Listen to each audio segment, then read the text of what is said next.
প্রিয় হাজিরিন, অনেকে আমাদেরকে প্রশ্ন করে থাকে যে হুজুর আশুরার রোজা কয়টা, আশুরার দিন রোজা রাখবো কেন, অনেকে এই সমস্ত কথাগুলো বলে থাকে। সম্মানিত উপস্থিতি, আপনাকে প্রথমে বলবো যে একটা কথা বলবো যে রাসূল করিম সাল্লাল্লাহু আলাইহি ওয়াসাল্লাম বলেছেন যে আল্লাহর কাছে সবচাইতে পছন্দের দিন হলো 5টি। মনে রাখবেন এই 5টি দিন হলো আল্লাহ তাআলার পছন্দ। 3টি হলো কুরবানির ঈদের 3 দিন, আরেকটি হলো রোজার ঈদ, আরেকটা হলো 10 মুহররম আশুরার দিন।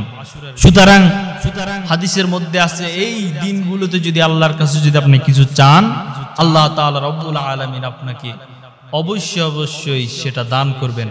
কারণ একটা পছন্দের দিনে যদি আল্লাহর কাছে চান, সে চাওয়াটাও তো আল্লাহর কাছে অবশ্যই কবুল হবে।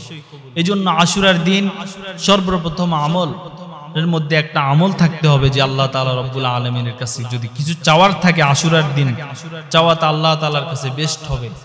এবং এই আশুরার দিন রোজা রাখতে হবে। মুহররমের সবচাইতে বড় আমল হলো 10 মুহররম রোজা রাখা। এখন এই রোজা রাখারটা একটা ইতিহাস আছে। সেই ইতিহাস হলো হযরত আব্দুল্লাহ, বুখারী সহিহ বুখারীর মধ্যে পাওয়া যায়।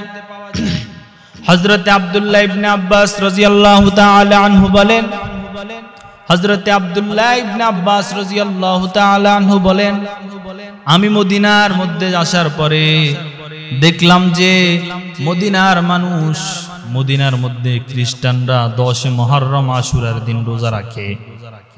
রাসূল সাল্লাল্লাহু আলাইহি ওয়াসাল্লাম তাদেরকে গিয়ে জিজ্ঞেস করলেন, হে ইহুদি, তোমরা রোজা রাখো কেন 10 মুহররমে? এই 10 মুহররমে রোজা রাখার তোমাদের কারণটা কি? এই কথা বলার পরে তারা বলল, আমরা 10 মুহররম রোজা রাখি, এই দিন ফেরাউন থেকে হযরতে মূসা আলাইহিস সালামকে বিজয় দান করেছেন, আল্লাহ তাআলা রক্ষা করেছেন।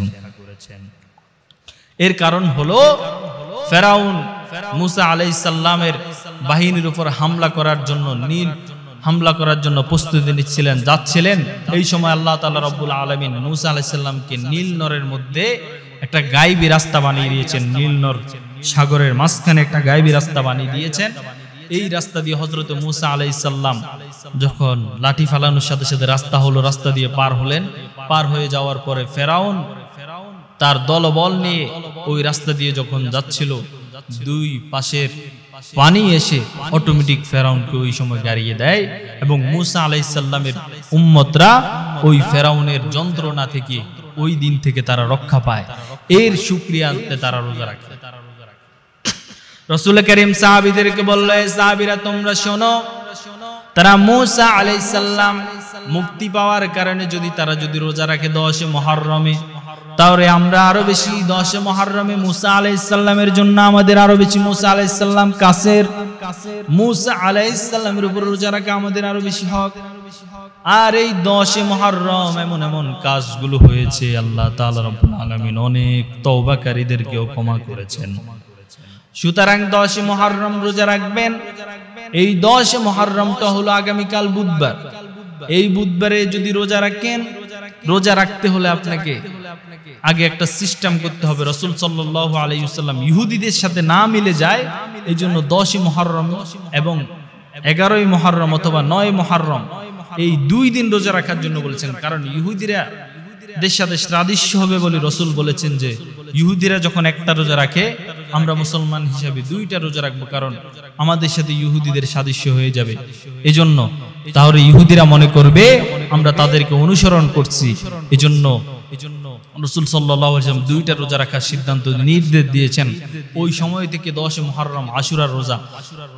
হযরত আলী রাদিয়াল্লাহু তাআলা বলছেন, এক লোক বলল, ইয়া আলী, রমজানের পরে এমন কোন দিন আছে যে দিনে রোজা রাখা যায় এবং ওই দিনের সওয়াব আল্লাহ তাআলার কাছে বেশি হয়? রাসূল আলী রাদিয়াল্লাহু তাআলা বললেন, আমি রাসূল থেকে শুনেছি রমজানের পরে উত্তম দিনগুলোর মধ্যে একটা দিন হলো সেই আশুরার দিন। কারণ আল্লাহর কাছে প্রিয় মাস হলো 4টি। আল্লাহ তাআলা কোরআনে বলেছেন, ইন্না ইদ্দাতাশ শুহুরি ইনদাল্লাহি 12 শাহরা, নিশ্চয় আমার কাছে 4 মাস হলো আমার মাস। এই 4 মাসে ফিতনা ফাসাদ করা হারাম, যুদ্ধ করা হারাম। এই 4 মাসের মধ্যে 1 নম্বর মাস হলো মুহররম, জিলকাদা, জিলহজ্জা। রজব, জিলকদা, জিলহজ্জা, মুহররম, এই 4 মাস হলো আল্লাহ তাআলার মাস। এই 4 মাসে কেউ যেন যুদ্ধ না করে, কেউ যেন ফিতনা ফাসাদে না জড়ায়।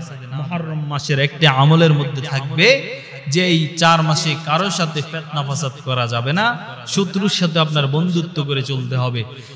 বিশেষ করে এই মুহররম মাসে যদি আপনার যদি আল্লাহর কাছে বিশেষ করে কিছু চাওয়ার থাকে, বিশেষ করে আল্লাহর কাছে 2 রাকাত সালার পরে একটা আমলের কথা বলবে, এই আমল করে যদি আল্লাহর কাছে চান, আল্লাহ অবশ্যই আপনাকে অনেক যেটা চাইবেন সেটা দিবে। সেই আমলটা হলো আল্লাহর কাছে দোয়া করবেন, 2 রাকাত নফল নামাজ পড়ে মুহররমের দিন রোজা রেখে আল্লাহর কাছে দোয়া করবেন। দোয়ার সময় এই কথাটি বলবেন যে ইয়া আরহামার রাহিমিন, এই কথাটি যদি বলে দোয়া করেন, আল্লাহ অবশ্যই আপনার দোয়াটা কবুল করে নেবেন। আল্লাহ তাআলা রব্বুল আলামিন আশুরার দিনের যেই বর্জনীয় আছে, এই বর্জনীয়ের মধ্যে একটা হলো যে যারা হাই হোসেন বলে চিৎকার দেয়, বেলেট দিয়ে রক্তে জড়ায়, এগুলা এবং হালুয়া রুটি, আরো বেশি গ্রাম অঞ্চলে যে সমস্ত চলগুলো আছে 10ই মুহররম অনেক শোকাহত থাকে, এলাকার মধ্যে বিরিয়ানি আয়োজন করে, শোকায়ের আয়োজন করে, এগুলা করা যাবে না। এবং শিয়াদের যে সমস্ত কাজগুলো দেখাও যাবে না, এগুলা থেকে বর্জনীয় করার তৌফিক দান করেন।